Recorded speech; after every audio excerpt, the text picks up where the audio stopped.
après les remarques arrogantes de Kagame. Perezida Tshisekedi na Perezida Ndayishimiye bagomba kwimura intambara ikabera ku butaka bw'u Rwanda nyuma y'amagambo yavuzwe na Paul Kagame. Iki kiganiro gikuwe kuri Africa Flash mu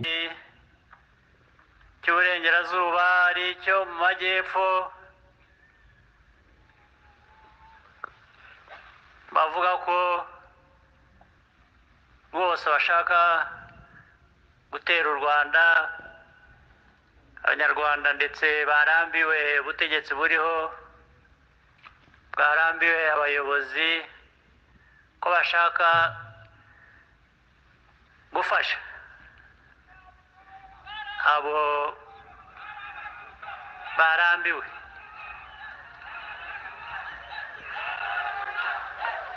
Ndetse bavuga ko bo bazabihindura bihagarariye iwabo, bafite ibikoresho bashobora kohereza mu Rwanda, noneho b'Abanyarwanda bagaheraho bahindura. Ariko abantu nk'abo bibagirwa vuba.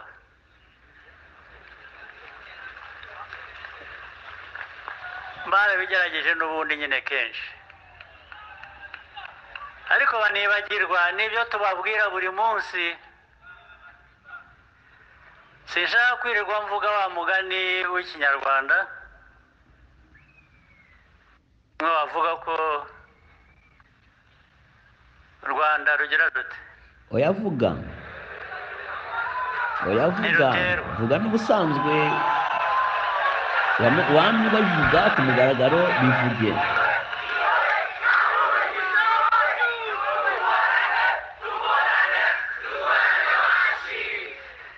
Ndetse nababwiye ko kenshi nagiye mbabwira, nabwo ubu ntibabyumvise cyangwa barabyibagiwe.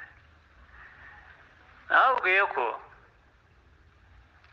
u Rwanda rwacu turaruzi ni ruto, ariko ni nabo barugize ruto bamwe, kuko bagiye barucamo ibice bitandukanye. Ariko narababwiye ngo u Rwanda kubera ko ari ruto, ntabwo tuzategereza udutera dusanga hano.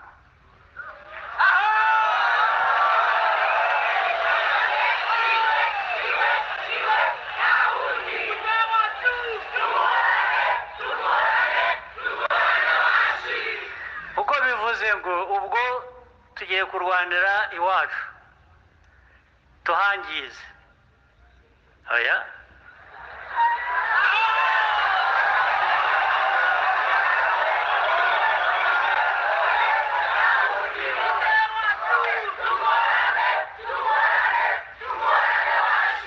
Tuzabasanga aho igihugu ari kinini.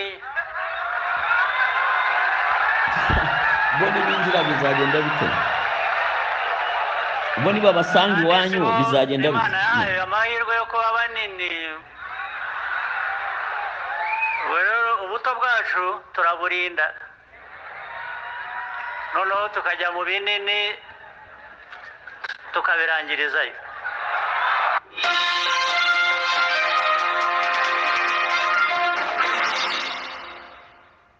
Bonjour et bienvenue sur Africa Flash.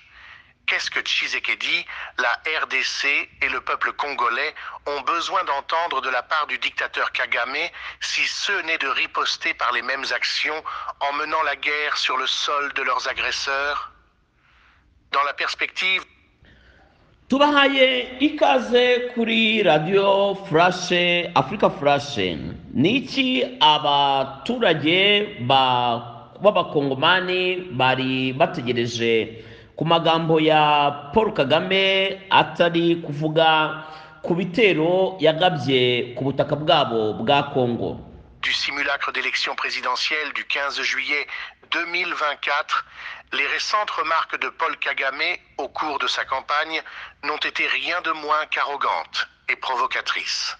Mu by'ukuri nk'uko byagaragaye mu kwiyamamaza kwa Paul Kagame kwaranjwemo n'amagambo y'ubwishongozi ndetse n'ururimi rubi nta kindi mu by'ukuri cyagaragayemo muri uko kwiyamamaza atari amagambo y'agasuzuguro no kwiyemera ndetse n'ubwirasi. Kagame, fort du privilège d'impunité que lui accorde la communauté internationale, s'est ouvertement vanté de sa position agressive à l'égard des pays voisins, en particulier la République démocratique du Congo, RDC. Kuba rero Paul Kagame afite ubudahangarwa bw'uko nta byaha akurikiranwaho, ni nabyo yakunze kugaragaza yerekana yuko adaterwa ubwoba no kwambuka muri Kongo kujya gutezayo intambara ndetse n'ubugome bukabije arimo akorera muri kiriya gihugu byo kuguma gushotora igihugu cy'abaturanyi cya Kongo. Ces déclarations audacieuses exigent une réponse ferme de la part du président Tshisekedi et de la RDC.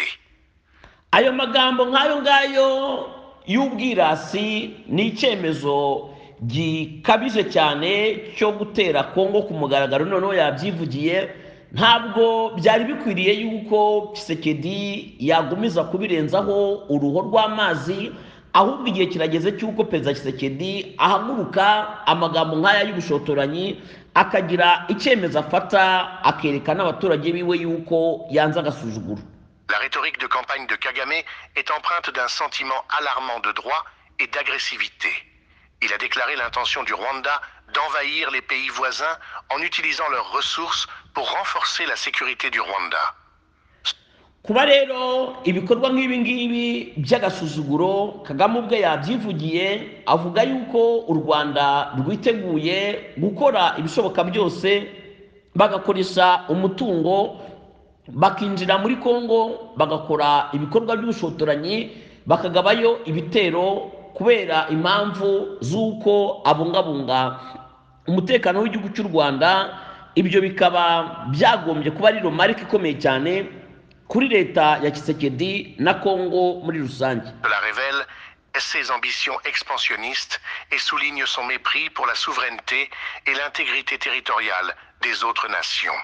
Ako ni agasuzuguro gakabije cyane kerekana yuko ashobora kurenga imbibi z'igihugu cye akagenda gutera ibindi bihugu, nyamara kandi azi neza ko uburenganzira bw'igihugu no kurinda ubusugire bwacyo bitakwiye kuvogerwa. Ariko kuri Kagame we uwo mutima wo gushotorana no gushoza intambara hakurya y'imipaka we ntacyo bimubwiye. Les commentaires de Kagame sur l'attaque préventive d'autres pays pour exporter le conflit au-delà des frontières du Rwanda révèlent un dirigeant prêt à déstabiliser la région pour maintenir sa mainmise sur le pouvoir. Kuba rero Kagame afite umutima w'ubushotoranyi no kuba yatera ibihugu by'abaturanyi akabibuza umutekano ni kimwe mu bikoresho yifashisha kugira ngo abe yaguma ku butegetsi. De telles déclarations ne doivent pas être prises à la légère et nécessitent une réponse solide et stratégique de la part de la RDC. Uwo mugambi nk'uwo nguwo rero ntabwo ukwiriye gufatwa minenembwe. Ni igihe kigeze yuko leta ya Kongo igomba guhaguruka kandi igafata zimwe mu nshingano zazo, bagakora ibishoboka byose bagahangana n'iki cyemezo cy'umunyagitugu uvuga yuko gutera Kongo no kuyigarurira no guteza intambara we kuri we ari inshingano z'igihugu cy'u Rwanda. Ibyo rero leta ya Kongo ni igihe kigeze cy'uko igomba gufata icyemezo. Le président Tshisekedi se trouve à un moment critique.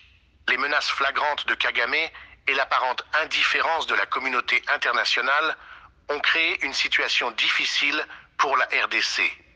Leta ya Kongo iri mu mazi abira cyane yuko ibi byemezo birimo gufatwa n'amahanga, kandi Kagame nawe akerura ku mugaragaro akavuga yuko agiye gutera leta ya Kongo. Bigaragaza neza yuko Tshisekedi ari mu mazi abira, aho agomba gufata icyemezo, bitaba ibyo amazi akaba yahinduka kuba mabi, ndetse n'ibyo muri Kongo bikaba byahindura isura aramutse nta cyemezo afatiye uno muturanyi we warangije kumutangariza intambara. Tshisekedi doit reconnaître que les efforts diplomatiques ne suffisent plus. La RDC Tshisekedi agomba kumenya yuko kujya kutembera mu mahanga no gusaba yuko bakumva ikibazo cye ibyo ntabwo bihagije. Hari we nk'umuperezida ureba aho amazi arimo yerekeza, agomba gufata icyemezo gikabije kandi gisharira ku gihugu cy'umuturanyi we. doit renforcer sa préparation militaire et envisager de porter le combat jusqu'aux portes de Kagame si nécessaire. Agomba mbere na mbere kubanza kuvugurura igisirikare ciwe, yarangiza akaha ingufu n'ubushobozi igisirikare cy'uko intambara igomba kwimuka kuva muri Kongo, nyuma akayisubiza aho yateye ituruka, ariho mu gihugu cy'umwanzi leta y'u Rwanda. Cela signifie qu'elle ne doit pas se contenter de défendre son propre territoire, mais qu'elle doit être prête à riposter et à faire des incursions sur le sol rwandais afin de dissuader toute nouvelle agression. Ibyo rero bisaba yuko Tshisekedi ataguma kwita kurwana mu turere twazahajwe n'intambara umwanzi arimo, ahubwo agomba gutera u Rwanda byihutirwa kugira ngo aka gasuzuguro ndetse na humiliation yatejwe na Kagame abishyire ku iherezo. Ni ngombwa yuko Kongo yirengera kandi kitabara, yifata intwaro n'ingabo bakambuka ku butaka bw'u Rwanda, akaba ariho intambara ijya kubera nk'igisubizo cyo kurangiza ino ntambara mu buryo budasubirwaho nka leta ya Kongo. De Kagame doit être contrée par une position ferme et inflexible afin de garantir la protection de la souveraineté de la RDC et d'envoyer un message clair selon lequel de telles provocations ne resteront pas sans réponse. Agasuzuguro karimo n'ubwishongozi n'amagambo y'inyuro aremereye cyane ya Kagame, ni ngombwa yuko aherekezwa n'igikorwa gikomeye cyo kumutera ku mugaragaro kugira ngo ako gasuzuguro kiwe kagaragare ko karangiye, ndetse n'amahanga amenye yuko abagabo basumbana kandi ko akagabo gahimbwa akandi kataraza. Le discours de Kagame à Nyamasheke, Rusizi a mis en évidence ses intentions et son mépris pour les normes internationales. Il a audacieusement déclaré que le Rwanda, en raison de sa petite taille, avait le droit d'envahir les pays voisins pour assurer sa sécurité. Amagambo Kagame yavugiye muri Rusizi n'Inyamasheke yerekanye neza yuko intambara yo yarangije gutegurwa, aho yavuze yuko u Rwanda ari agahugu gatoya, kubera iyi mpamvu batakwihanganira ko intambara iba mu gihugu cyabo, ahubwo ko bazajya bagenda bagatera ibyo bihugu, akaba ariho intambara ibera kubera impamvu z'umutekano n'ubuto bw'igihugu cyabo ari cy'u Rwanda. Cette déclaration est un aveu flagrant de ses ambitions expansionnistes qui sont depuis longtemps une source d'instabilité régionale. Amagambo nk'ayo ngayo rero y'agasuzuguro no kwagura imbibi z'igihugu cyabo nibyo byonyine byagiye biteza umutekano mukeya muri kano karere dutuyemo u Rwanda ruherereyemo. Il a également affirmé que le Rwanda n'attendrait pas d'être attaqué, mais lancerait des offensives proactives pour exporter la guerre au-delà de ses frontières. Kagame yaboneyeho gutangariza abo baturage yuko u Rwanda rutazigera rutegereza ngo babanze barutere, ahubwo rwo ruzateza intambara hakurya y'imipaka yarwo kugira ngo rurinde ubusugire n'umutekano w'igihugu cyabo. Cette doctrine de l'attaque préventive constitue une menace claire pour la paix et la stabilité régionale et souligne la volonté de Kagame de déstabiliser ses voisins pour protéger son régime. Ayo magambo nk'ayo ngayo yuko bo bagomba kubanza gutera bataraterwa ni bimwe bigaragaza yuko Kagame ari ashyize imbere guteza umutekano muke ndetse no kubuza amahoro abatuye akarere kose. Kagame a également laissé entendre qu'il chercherait des moyens économiques pour sécuriser le Rwanda, ce qui est une référence à peine voilée à sa stratégie de longue date consistant à piller les ressources naturelles des pays envahis. Kagame yavuze yuko azashakisha ibishoboka byose ngo abone umutungo uzamufasha muri iyo ntambara. Ibi bikaba bigaragaza neza yuko intego ya Kagame ari ugukomeza guteza umutekano mukeya muri kariya karere agamije kuguma kwiba no gusahura umutungo wa Kongo agenda ashirira muri izo ntambara ateza.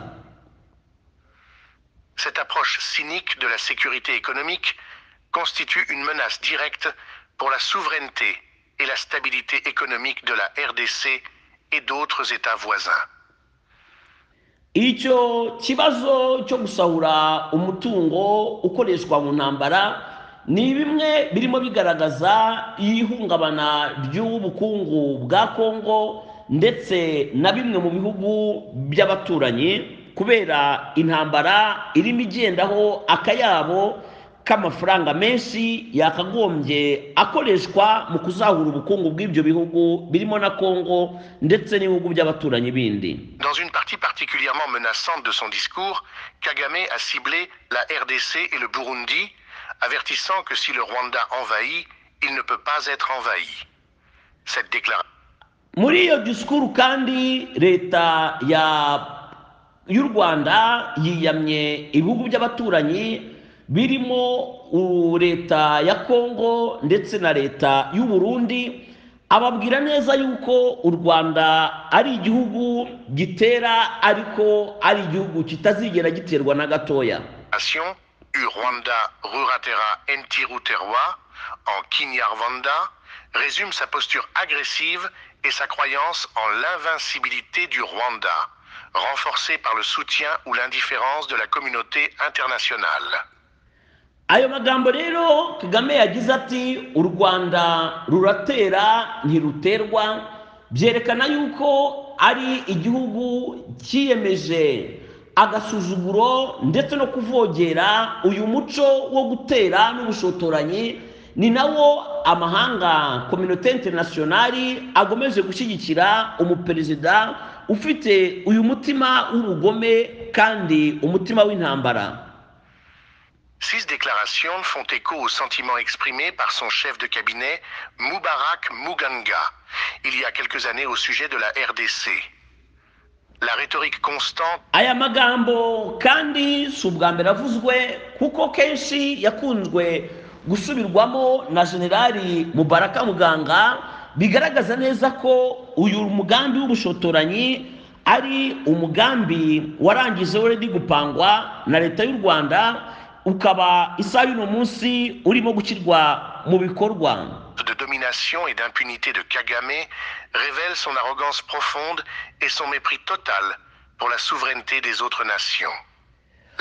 Kuba rero uyu mutima w'ubugome w'ubushotoranyi n'ubwirasi bwo guteza intambara ni bimwe mu bikomeje gukoreshwa nk'iterabwoba kugira ngo bagende bashyiraho igitutu no ku bindi bihugu bindi bituye akarere. Capacité de la communauté internationale à demander des comptes à Kagame l'a enhardi, permettant à ces tendances despotiques de s'épanouir sans contrôle. C'est cet environnement d'impunité qui nous a conduits au bord d'un conflit régional potentiel provoqué par un président qui méprise et menace ouvertement ses homologues.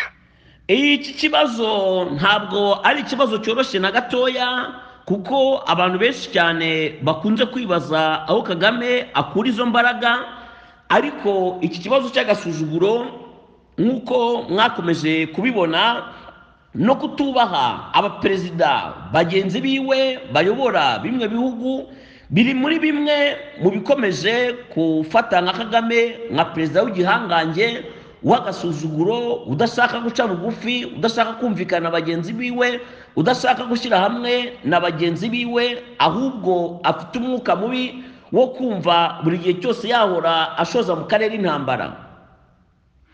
Le président Tshisekedi et la RDC doivent maintenant faire face à cette réalité.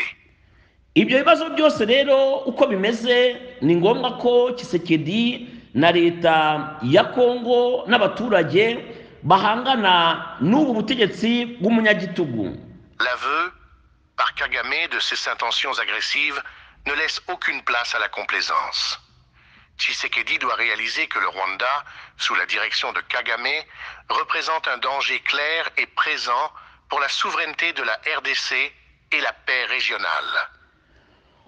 Tshisekedi agomba kubanza kumenya neza ko mu gihe cyose ubutegetsi bwa Kagame bugihari nta mahoro namba igihugu ciwe kizigera kigira, kandi ko n'akarere nta mahoro agomba kuboneka igihe cyose ubutegetsi bw'umunyagitugu nk'uyu nguyu butari bwahirima. Le temps des subtilités diplomatiques est révolu. La RDC doit se préparer à défendre son territoire et à répondre fermement aux provocations de Kagame. Igihe cy'ibiganiro n'igihe cyo kwirukanka mu mahanga cyararangiye. Ubu ngubu ni ngombwa ko Tshisekedi ahaguruka agahangana n'ubu bushotoranyi bwa Paul Kagame ku mugaragaro, akamutangarizaho intambara ikomeye kandi yeruye. La rhétorique de campagne de Kagame devrait également être un signal d'alarme pour la communauté internationale. Le maintien Iyi kampanye ya Perezida Paul Kagame ni isa naho ihamagarira amahanga kwinjira muri bino bibazo by'intambara, kuko muri iyo kampanye Kagame aho kugira ngo akore kampanye yiwe yatangaje intambara ari ukugira ngo abyereke amahanga ko u Rwanda rwiteguye kurwana na leta ya Kongo. de l'impunité pour les actions de Kagame ne fera que déstabiliser davantage la région des Grands Lacs. Kuba leta ya Paul Kagame igikomeje gufa naho amahanga adashobora gutegeka yuko yafatirwa ibihano kubera ibyaha leta ya Kagame nawe ubwe baregwa, ni bimwe mu bikomeje gutuma ino ntambara ikomeza kuyogoza akarere, kubera ko ibi bihano bitigera namba bifatirwa leta ya Kagame, bikamuha uburenganzira bwo kudakorwaho no gushora intambara ku bindi bihugu byitwaje yuko we ari kitabashwa, bigatuma akarere kaguma kugira umutekano mukeya kubera kudafatira ibihano umutegetsi nk'uyu nguyu w'umwicanyi kandi ufite ibyo aregwa, ariko agakomeza gukingirwa ikibaba n'amahanga. Il est impératif que les dirigeants et les institutions mondiales adoptent une position ferme contre les politiques agressives de Kagame et soutiennent la RDC dans ses efforts pour maintenir la souveraineté et la stabilité régionale. Ni ngombwa yuko abayobozi b'ibi bihugu ndetse n'amahanga bafata ibyemezo bikomeye kugira ngo bahereze gasopo Kagame n'ubutegetsi bwiwe mu rwego rwo kugira ngo amahoro n'umutekano n'ubusugire bw'igihugu cya Kongo bubashe kubungwabungwa. Ni ngombwa ko amahanga yumva ibyo Tshisekedi avuga kandi bakanabimushyigikiramo. En conclusion, l'arrogance effrontée de Kagame et les déclarations agressives qu'il a faites au cours de sa campagne doivent faire l'objet d'une réponse forte et décisive de la part du président Tshisekedi et de la RDC. Agasuzuguro Kagame yerekanye mu magambo yavuze mu kwiyamamaza ndetse n'ururimi rwiwe rw'ubushotoranyi atangaza intambara muri Kongo, ni ibintu leta ya Tshisekedi ndetse na Tshisekedi ubwe bagombye kuba hari isomo bakuyemo mu rwego rwo kureba uko babungabunga ubusugire n'umutekano bw'igihugu cyabo. La communauté internationale doit également réévaluer sa position à l'égard de Kagame et veiller à ce qu'il soit tenu responsable de ses actes. Ni ngombwa yuko amahanga nayo asuzuma imibanire yabo na leta ya Kagame, bagasuzuma uko byazagenda mu gihe cyose ibi bikorwa n'urugomo rwa Kagame byaba bigeze igihe amahanga yose atangiye gusaba yuko habaho ubutabera no kuryozwa bimwe muri ibyo byaha bya Paul Kagame. Ce n'est qu'en faisant preuve d'une détermination collective que nous pourrons espérer empêcher la propagation des conflits et de l'instabilité dans la région. Ni ngombwa yuko amahanga yose ahuriza umugambi umwe kugira ngo babe bafata ibyemezo bikakaye mu rwego rwo kugarura amahoro n'umutekano muri kano karere. Birasaba amahanga gukorera hamwe no kureba uko iki kibazo cyabonerwa umuti uhamye. Mu 2019 biratangaje, twari tuzi ko ubundi ibyo byasigaye inyuma kure. Muribuka hari abantu bavuye hakurya mu gihugu cy'abaturanyi, abanyarwanda bababeshye, nk'ubu baracyariho nabo babeshya. Muri Nyamasheke usibye guturira ishyamba bashaka gukoresha, bari banababeshye ngo muri Nyamasheke ngo hari abantu benshi batumvikana na FPR, batumvikana n'ubutegetsi buriho, bashaka guhindura ibintu. Ubwo ngo bambuka baje gufatanya nabo ngo babatere inkunga barwanye ubutegetsi.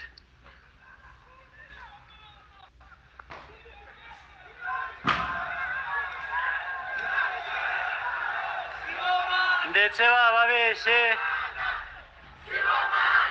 n'ibyo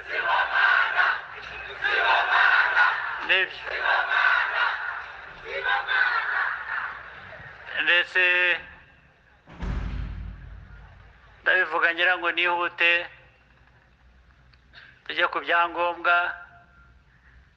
Ndetse bababeshye ko bashyigikiwe n'amahanga nk'uko n'ubu ngubu babivuga, ariko sinirwa mbasubiramo, murabizi kandi nabivuze icyo gihe naje kubasura uko byagenze. Ni bake muri bo bazabara inkuru.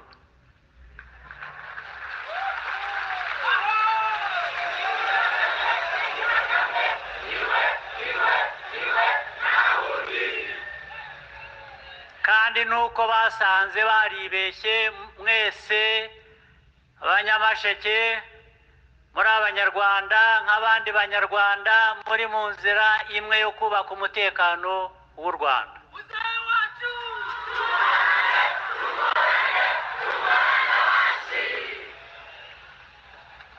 Bene abo rero baracyahari, murabo bazi no muri iyi myaka 2 ishize n'ubu biracyariho. Abandi bari hakurya, ari mu gihugu cy'igituranyi cy'uburengerazuba, ari cyo mu majyepfo, bavuga ko rwose bashaka gutera u Rwanda. Abanyarwanda ndetse barambiwe ubutegetsi buriho, bwarambiwe abayobozi, ko bashaka gufasha abo barambiwe.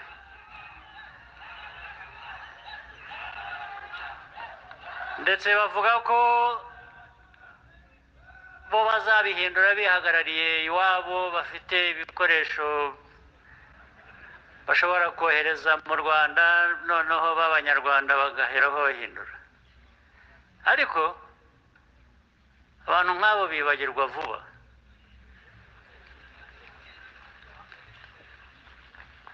Barabigerageje n'ubundi nyine kenshi, ariko banibagirwa n'ibyo tubabwira buri munsi, sinshaka kwirirwa mvuga wa mugani w'ikinyarwanda umwe wavuga ko u Rwanda rugira rute ntiruterwa.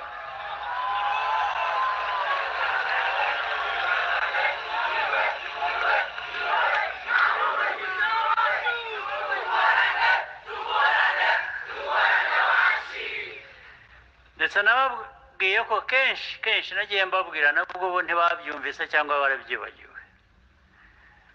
nababwiye ko u Rwanda rwacu turaruzi ni ruto, ariko ni nabo barugize ruto bamwe kuko bagiye baruca mu bice bitandukanye. ariko narababwiye ngo u Rwanda kubera ko ari ruto ntabwo tuzategereza udutera dusanga hano.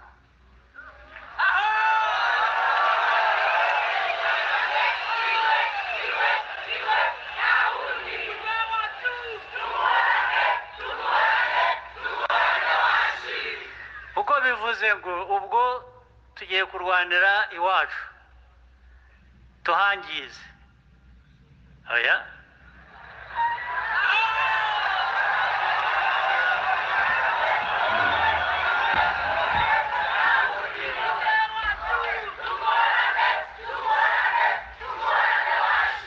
tuzabasanga aho igihugu ari kinini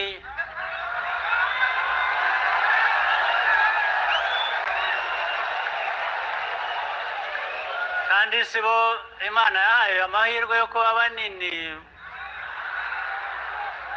rero ubuto bwacu turaburinda noneho tukajya mu binini tukabirangirizayo.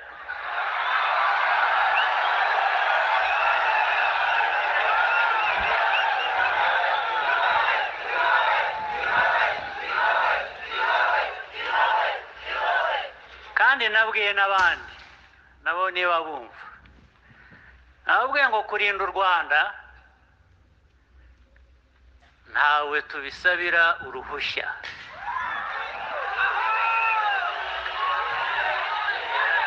ntawe dusaba uruhushya ngo aduhe uburenganzira bwo kwirinda. turirinda. abo rero bahiga gutera u Rwanda cyangwa babikoze nanone nabibutsa ngo bashatse bacisha make.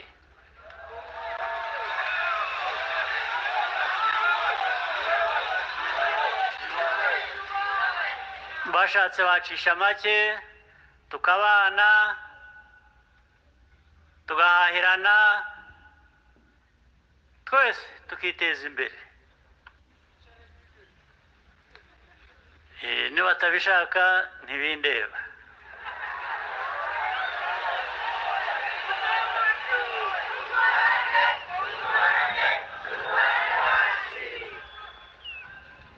ubwo ariko ndarangiriza kuri ibyo mbabwira ngo ikintu cy'umutekano nicyo cyibanze kuri twe ku Rwanda, noneho ibindi bikubakiraho.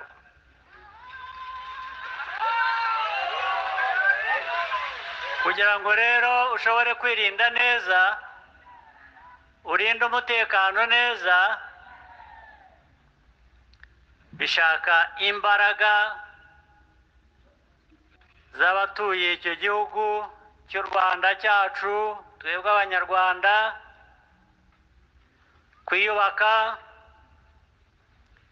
kwiyubaka cyane cyane tukubaka ubukungu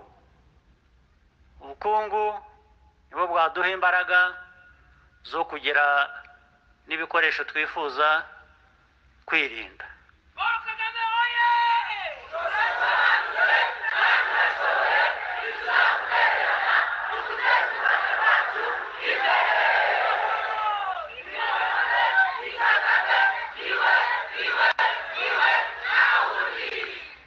reka ibyo byo kwirinda n'iby'abo bandi baduteza umutekano muke mbe mbishyize iruhande, tujye ku bindi